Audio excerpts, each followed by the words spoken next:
पताकहस्तविनियोग. नाट्यारंभे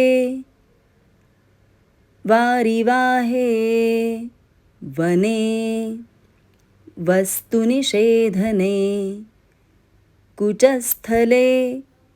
कुचस्थले निशायां च नद्याम् अमरमण्डले तुरंगे खंडने वायोशयने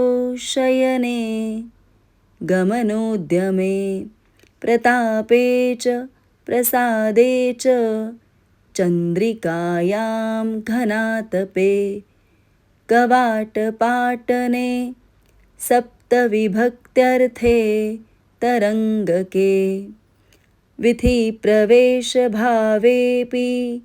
समत्वे अंगरागके आत्मार्थे शपथे चापि तूष्णीं भावनिदर्शने तालपत्रे च खेटे च द्रव्यादिस्पर्शने तथा आशीर्वादक्रियायां च नृपश्रेष्ठस्य भावने तत्र तत्रेति वचने सिन्धौ च सुकृतिक्रमे संबोधने पुरोगेऽपि खड्गरूपस्य धारणे मासे संवत्सरे वर्षादिने सम्मार्जने तथा एवं अर्थेषु युज्यन्ते पताकहस्तभावना.